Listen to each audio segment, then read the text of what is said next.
What is up, Internet? So we had an amazing punk rock show last night, but even though I'm posting this on Monday. So we had an amazing punk rock show on Saturday. We got some merch from the Kybalion. We got a sticker from Velvet Hand, a new young band that just opened up. They opened up the show. They absolutely killed it. They did a Misfits cover of Halloween. That was awesome. We also got this sick Kybalion shirt. They got some deals. Check it out. Get some of their merch. But, oh, and also, the Steves just showed up to the show just to give me this shirt. They live, we Steve. I came here to eat pizza and kick ass, and I just ate my last slice of pizza. So thank you, Steves. Those guys are absolute legends. They were just came to the show to come hang out. But we're here for a book review. We're here for the Kybalion.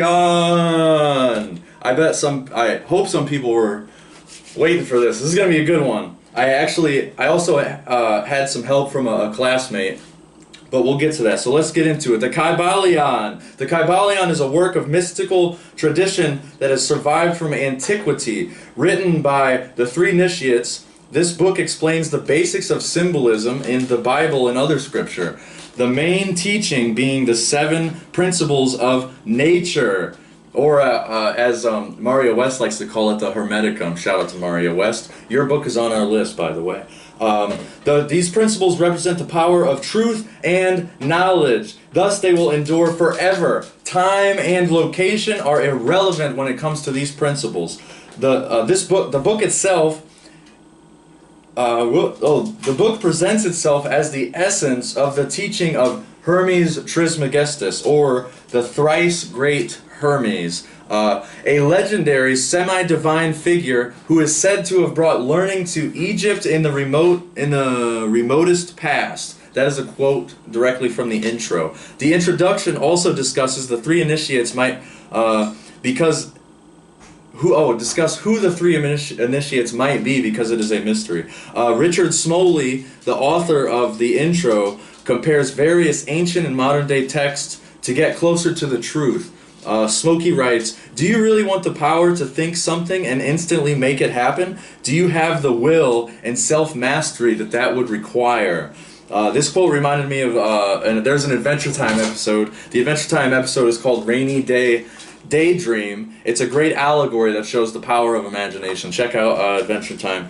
We love Adventure Time over here. So here's some more quotes directly from the book. The purpose of this work is not the enunciation of any special philosophy or doctrine, meaning this book or its ideas shouldn't be valued or put above any other philosophical ideas, and that's very important. It is merely a tool that can help us gain understanding. We are trying to make the esoteric exoteric.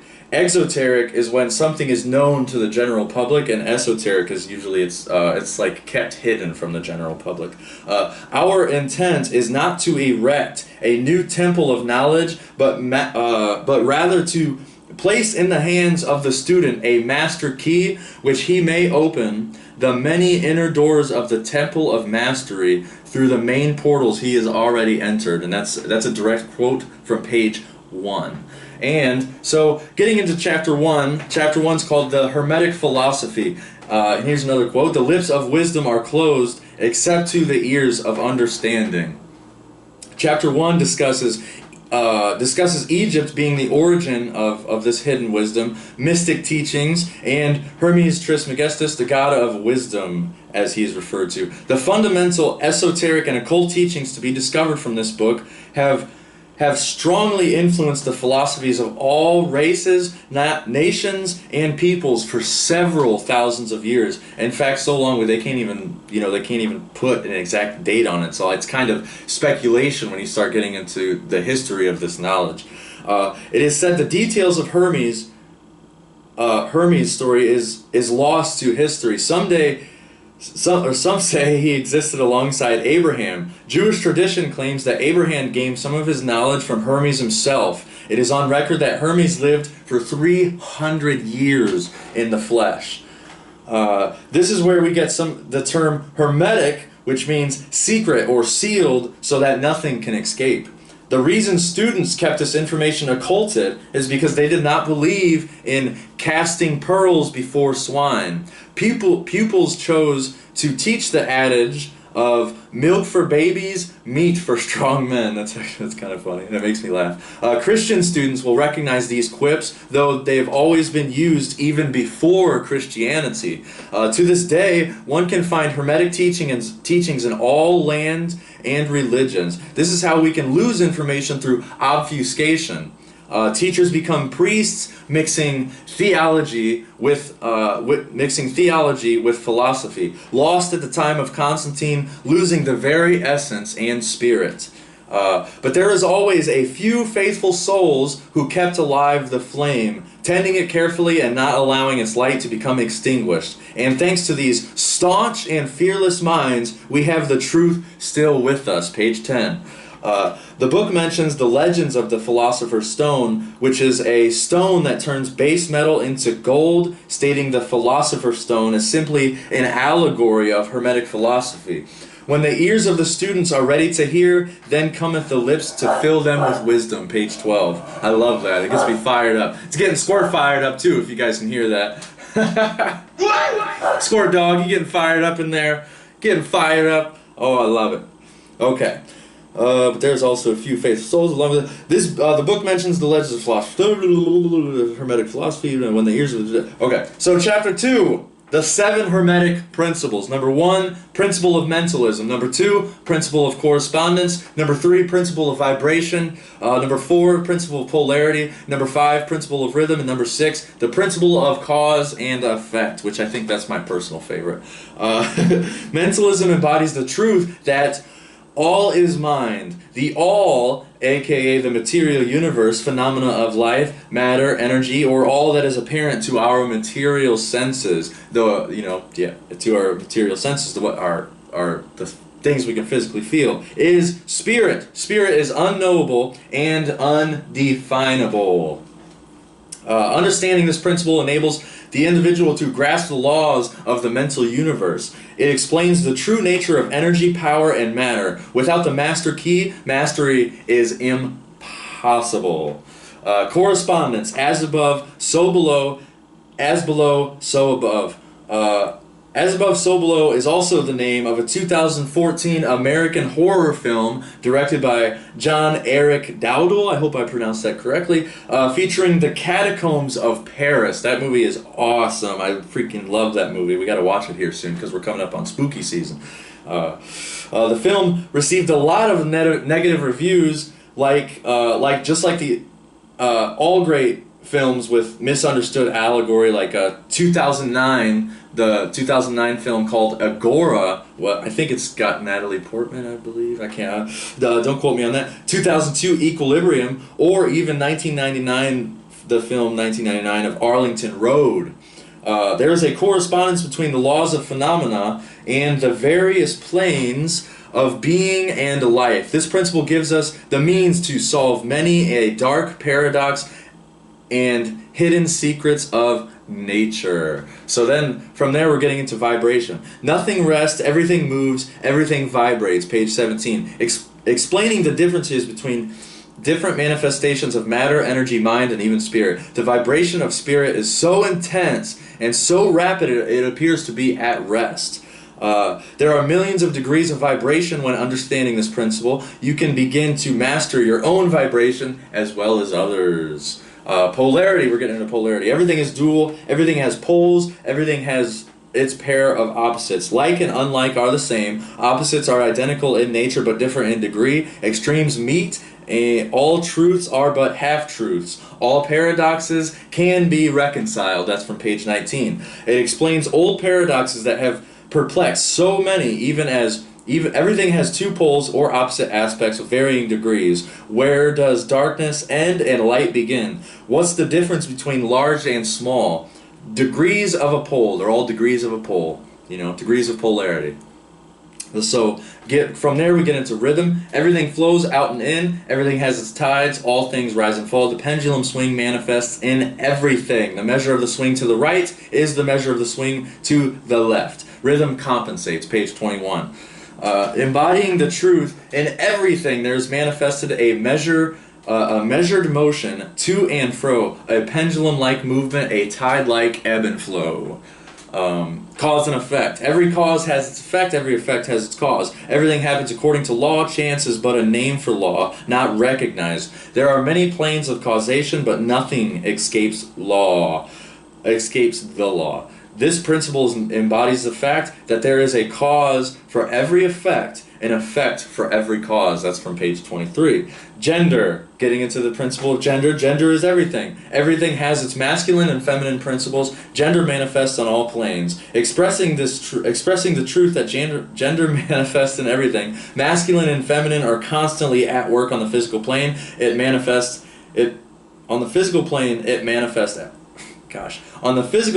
manifests as sex. Higher planes, it takes higher form, yet the principle stays the same. Principle, the word principle comes from Latin principium, meaning beginning, foundation, or a groundwork. Everything and every person contains the two elements or principles of gender, and that is a very important principle to recognize in 2023. Chapter 3, we're going to get into mental transmutation. Mind, as well as metals and elements, may be transmuted from state to state, degree to degree, condition to condition, pole to pole, vibration to vibration. True hermetic transmutation is a mental art. Hermeticists were the original alchemists, astrologers, and psychologists. Hermes happens to be the founder of these schools of thought. The Egyptians had a vast comprehensive knowledge of astronomy. Astronomy comes from the Greek astronomia, meaning the study of the stars, especially their movements. Astro means star, and nomia means arranging, regulating, or rule. The construction of the pyramids show us the connection between their design and the study of the astronomical sciences. The Egyptians were proficient in chemistry, physics, and psychology. Transmute means to change from one form, nature, substance, or state into another. Transform. Mental transmutation means the art of changing and transforming mental states, forms, and conditions into others. Getting into Chapter 4. Chapter 4, the All. The All is obviously a very vast topic to discuss, so as usual, since there is nothing new under the sun, I'll start with a quote. Under and back of the universe of time, space, and change is ever to be found the substantial reality, the fundamental truth.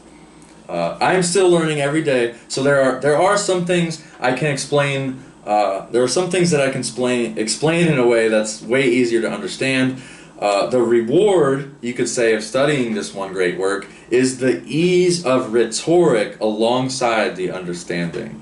And that gets into the trivium, I'm brain farting. You guys know the trivium. If you don't know the trivium, get that book and study that. That's another book that's on the list. Basically, up to this point, the book has discussed the ideas of the world's greatest thinkers, ancient and modern. They all declare the inner nature of the all is unknowable. It is of childish efforts for a mere mortal mind to attempt to uncover the secret of the infinite. Such efforts have always failed and will always fail. The very nature of the task, one pursuing such inquiries, travels around and around, the circling treadmill wheel of his cage, traveling ever and yet reaching nowhere. At the end, a prisoner, still and standing just where he started, page 34. I love that quote. It's very important, To quote Brandon Martin's grandmother, the owner of Skatetopia's mom, Pat Martin, she has a quote that I really love. It's called, she says, "Dead fish float downstream." I really love that because it hits what I just said from page 34 right on the head. People sometimes anthropomorphize the all in some cases by adding emotions and feelings. These ideas are not worth a brass farthing. For the ignorant Americans, a farthing is it's a British monetary unit equal to a fourth of a penny to a quarter of a penny. Imagine that. That which is fundamental truth, the substantial reality, is beyond true naming, but the wise men call it the all. Page 36. This can be an intimidating topic. I know, like, I'm flying through this stuff. This can be an intimidating topic, but do not gain fear or lose patience. Nothing can rise higher than its source. Nothing is evolved unless it is involved. Page 38. The secret to perfection is imperfection. That's a shout out to The Illusion, everybody. Go check out The Illusion's YouTube channel. You might learn something. This chapter reminded me of a book that helped me through my awakening called Zen and the Art of Motorcycle Maintenance, another book on the list, by Robert M. Pirsig, published in 1974, a fictionalized autobiography of a 17-day journey on motorcycle from Minnesota to Northern California with his son Chris in 1968. It's an amazing book. If you're enjoying this information, like I said, I know I'm going fast, but you know, if you have to rewatch the video, I encourage you to rewatch it, or just buy the book. If you enjoy this information, I also recommend a film called Revolver by Guy Ritchie. The film uses mafioso gunplay to portray the danger of the ego. Of course, again, critics tore this movie apart, just like the Mod Squad, just like the movie I mentioned earlier, Agora. You know, these critics tear these movies apart because of the knowledge. They don't want you to understand the allegory. So then, like, you get critics like Roger Ebert, who says, you know, like, I remember seeing a quote about the film Revolver by Guy Ritchie. You know, people say, oh, it's too pretentious for its own good, and it's got like Andre 3000 from the guy from Outkast. It's got, you know, oh, it was pretentious, but these people are fools. They don't understand the allegory. And another movie, the fourth Matrix movie, The Matrix Resurrections. Again, that movie got crapped on. And like, people in my personal life, they're like, oh, that movie sucked, they just did it for money, it was meta, they did it for money. It's like, no, dude, you don't understand the allegory. You're not spending the time and you're not spending time and paying attention to the symbols in these movies. And that's why these movies get bad reviews and then people don't go to see them. It's total BS. It gets me fired up, it drives me nuts. Anyways, the all is infinite living mind. The illumined call it spirit. The illumined call it spirit. Illumined, meaning moral human beings that read books like this, not the dark Illuminati that kills artists and musicians when they hit the age of 27. Chapter 5, the mental universe. The universe is mental, held in the mind of the all. We've discussed that the mental is mind on a book review of Larkin Rose's book, The Most Dangerous Superstition, that we did on this channel. We did a book review. The Most Dangerous Superstition. We ran through the etymology of government, which is to control the mind. To control the mind. Where I lost my spot because I'm goofing. I lost my spot because I'm new boot goofing. Universe. All existing matter and space considered as a whole. WHOLE, like the Cubbywhole podcast. Check them out. Check them out. I'll put a link in the description of this video, because the Cubbywhole podcast is a great tool, just like this book, that we can use to help us gain the understanding. The universe, all it contains. The universe and all it contains is the mental creation of the all. All is mind.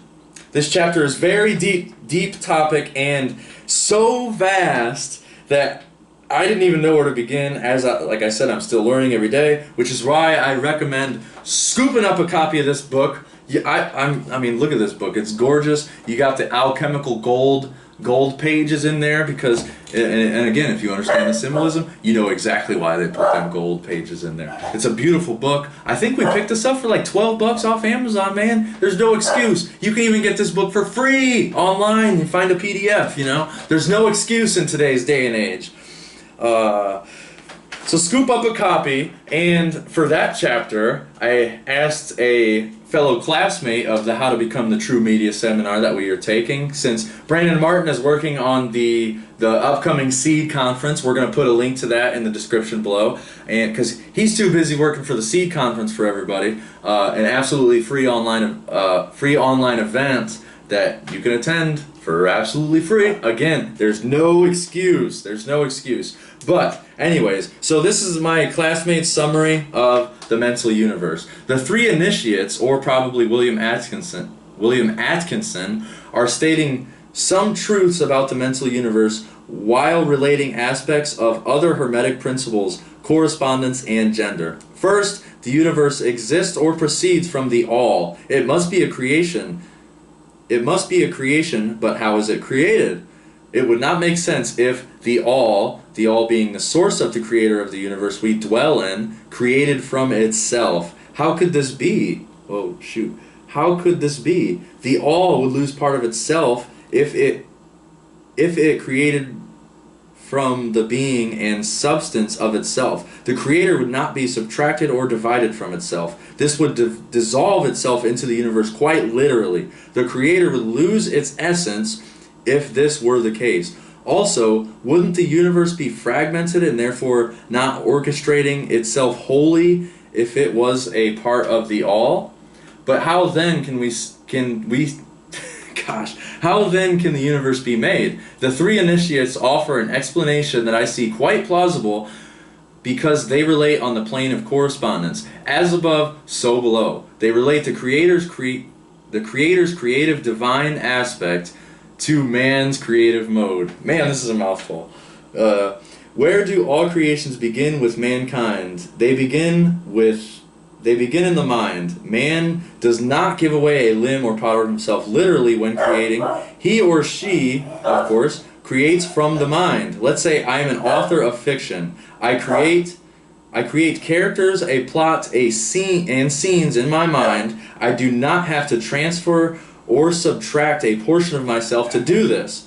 And the act of creation of these characters, even forming in my mind, happen almost instantly out of nothing. Like how many people for thousands of years have felt that the all created the universe, not with pre-existing matter, because then would not the pre-existing matter have been greater than the all? When I create this universe in my mind, these characters, the plot, the universe, are aspects of myself. Each character, their emotions, what they bring to the story are part of me, but I'm not giving up parts of myself and losing them. I am evolving myself through the creation. I am in these characters, and they are in me. This is all done on the mental plane. I even think of a few lines from the Bible that bring this across. Jesus said, on that day, you will realize that I am in my Father, and you are in me, and I am in you. John 14:20. When Paul is reasoning to the Greeks in Thessalonica, I hope I pronounced that correctly, he wanted to speak to them in their philosophic language. So he said, For in him we live and move and have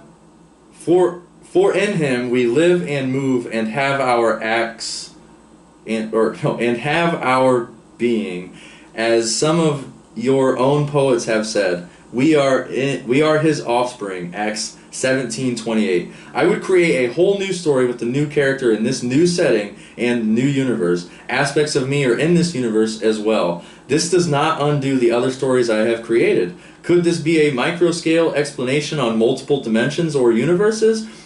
The mind does start to wonder, but since we have finite minds, it might be too much to think about. But it begs the question, if we are in the all and the all in us, if we have the capacity to create in multiple different ways from the mind, what more can the infinite mind do? And even more, those creations, whether they are the Great Pyramids, the Sistine Chapel, or Thomas Paine's Common Sense, are immortal as they span time, generations, and even their creators. But these creations sparked and manifested in the mind, and I personally think that beautiful and true manifestations come from the divine spark, as above, so below, the macrocosm and the microcosm. On page 43 of the Kybalion, the three initiates say, just as you, the students, may create the universe of your own in your mentality, so does the all create the universes in its own mentality. Lastly, the principle of gender is explained within the mental universe. On page 44 they say, whenever anything is generated or created on any plane, the principle of gender must be manifested, and this is true even in the creation of the universes. The masculine principle stands apart from the actual mental creation of the universe. The will is projected towards the feminine principle, going back to the author scenario. Does the author of the story stand apart in his or her mind and objectively think about the characters? Once there are a few concepts to work from, the author lovingly wills the individual into existence and builds its characteristics or character in the way that a father would. This is the masculine principle. Yes. Once this character exists, the author will nurture and start to become fond of a character, even maybe the antagonist, because the antagonist is the dark aspect of the author. This nurturing and adoration is the feminine principle of creation. We as human beings created from the all, are projected by the masculine principle of the all. We are given the womb to be cared in and nurtured. The chalice, the feminine principle. During the process, the father stands outside observing the mother carrying the baby to term. A good father stays present during this process, and when the baby is born, both parents utilize their sacred aspects to raise the child and give guidance and nurturing. Yes, I love it. There are so many shared experiences that we all have in common. I have touched on some of them here. The universe is truly mental. The divine aspect is in all of us. At least it is dormant in us. When we create art, we are touching all that mental mode of oneness, that commonality in us and through us. The all in all, as above, so below. Signed, Chris Youngblood. Thank you for that. That was really good. Like I said, I needed help. That nailed that chapter on the head, and I really like that he used, he used the scripture of the Bible and old school stuff. I love it the way he did that. He melted it all together. Amazing. Thank you, Chris Youngblood. Look out for his work. He does an excellent work. So, getting on to chapter 6, the divine paradox. The half-wise, recognizing the comparative unreality of the universe, imagine that they may define its laws. Such are vain and presumptuous fools, and they are broken against the rocks and torn asunder by the elements by reason of their folly. The truly wise, knowing the nature of the universe, and by the art of alchemy, transmute that which is undesirable into that which is worthy, and thus triumph. Mastery consists not in abnormal dreams, visions, and fantastic imaginings or living, but in using the higher forces against the lower, escaping the pains of the lower planes by vibrating on the higher. Transmutation, not presumptuous denial, is the weapon of the master. This is the paradox of the universe, page 48 to 49. My basic summary is, again, get a copy of this book. You will never understand these concepts if you ignore the wonders of your own house. I can point you in the right direction, but I can't force you to perceive the intended meanings. You can lead a horse to water, but you can't make it drink. To quote the Guy Ritchie film Revolver, you can only become smarter by playing a smarter opponent. Yes, I love it. Chapter 7, the The all in all. While all is in the all, it is equally true that the all is in all. To him who truly understands this, truth have come great knowledge. Page 60. Okay, this chapter gets into evolution, involution, divine energy, and also mentions the divine ego. The book also proposes the question, why does the all create universes? Chapter 8. The planes of correspondence, as above, so below, as below, so above. The great second principle embodies the truth that there is a harmony, agreement, and correspondence between the several planes of manifestation, life, and being. This truth is a truth because all that is included in the universe emanates from the same source and the same laws, principles, and characteristics apply to each unit or combination of units of activity, as each manifests its own phenomena upon its own plane. For the purpose of convenience of thought and study, the Hermetic philosophy considers the universe may be divided into three great classes of phenomena known as the three great planes. Namely, number 1, the great physical plane, number 2, the great mental plane, and number 3, the great spiritual plane. Page 72. It is important to note that 3 of these planes are ascending degrees of the great scale of life. The lowest point is physical matter, and the highest is spirit. Hermeticists divide the 3 planes into 7 minor planes, similar to how tarot has the division of the major and minor arcanas. Or even how music has the major and minor keys, the major and minor scales. All divisions are more or less arbitrary, shading into each other, and adopted for the convenience of study and thoughts. Chapter 9, Vibration. Nothing rests, everything moves, everything vibrates. This principle embodies the truth that motion is manifested in everything in the universe. Everything moves, everything vibrates, and circles. A most excellent way of measuring vibration is by looking at the revolving wheel, moving so fast it appears to be still. This is an expression of the varying poles of vibration. Spirit is at one end, at the other end, gross forms of matter. This chapter goes much deeper, giving us more examples, but again, not trying to sound like a broken record, but maybe I am kind of trying to sound like a broken record. Get the book. It's cheap. Get it. Get it, read it, understand it. Chapter 10, Polarity. Everything is dual, everything has poles, everything has its pair of opposites. Like and unlike are the same. Opposites are identical in nature, but different in degree. Extremes meet, all truths are but half-truths, all paradoxes may be reconciled. This great Hermetic principle embodies the truth that all manifested things have 2 sides, 2 aspects, 2 poles, a pair of opposites, which manifold degrees between the 2 extremes. Chapter 11, Rhythm. Everything flows out and in, everything has its tides, all things rise and fall, the pendulum swing manifests in everything, the measure of the swing to the right is the measure of the swing to the left, rhythm compensates. I really feel like I'm channeling my inner Mario West in this video, because the way she is, she's got like fire, she just comes in swinging, comes out swinging, you know. The great 5th Hermetic principle embodies the truth that in everything there is manifested measure motion. This chapter goes deep into rhythm, reminding us that each principle corresponds with each other, giving examples such as hot and cold, night and day, and birth and death. A concept known as the problem of pain is briefly mentioned, reminding me. Here's a shameless plug. Reminding me of a hardcore band from Michigan, here a little bit up north from where we're at, from Michigan, called Problem of Pain. Their link will be in the description below. Problem of Pain, they're a hardcore band, but a lot of their lyrics are very deep, and I think their lyrics even get into some of these principles.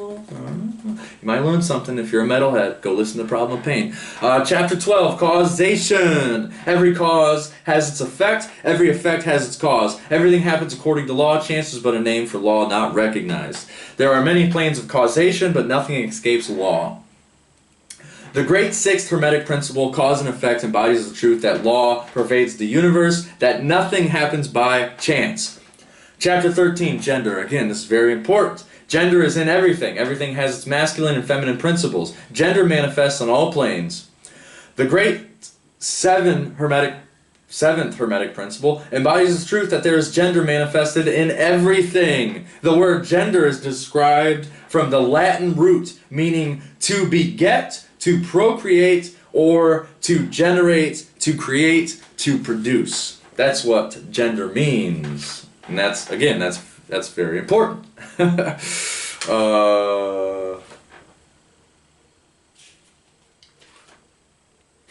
And then, I believe this is the last chapter, chapter 15. It gets into Hermetic axioms. The possession of knowledge, unless accompanied by a manifestation and expression in action, is like the hoarding of precious metals, a vain and foolish thing. Knowledge, like wealth, is intended for use. The law of use is universal, and he who violates it suffers reason of his conflict with natural forces. Again, I could spend so much time, so much time on this book. In fact, on the Cubbywhole podcast, they spend hours. They have multiple episodes. You know, there are a lot of great minds covering this work so we can all help each other get a better understanding. So, wrapping it up, that was the Kybalion. If you made it this far, like I said, I'm going to put the Cubbywhole podcast in the description. I listened to they have an episode called, I think the episode's just called The Hermetic Principles. And, Nate Cap and Brandon Martin get deep into the Hermetic principles to help you gain farther understanding. So, check out Cubbywhole Podcast. Jasmine, you got anything to say, Sacred Feminine, about the Kybalion? Got some words? Basic things that you need to apply to your life. I mean...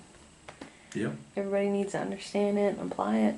Yes, ma'am. You heard it first. You heard it first from the camera girl. All right. We're out of here. Check out the Cambion. My shirt. Check out Velvet Hand. Check out the Riot Room. Check out the interview of the Marlows, the legendary Marlows that we just did. We just posted it.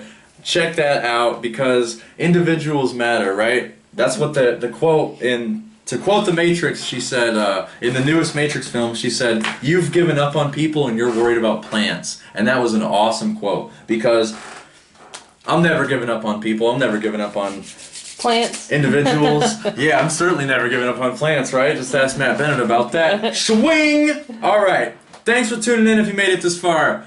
Stay tuned. The next book is going to be The Unveiling by Dennis Gilmore, and then right after that, spooky season's coming up. We're gonna get into H.P. Lovecraft for you guys who love the horror and the gore, and the blood, and the guts. Stay tuned.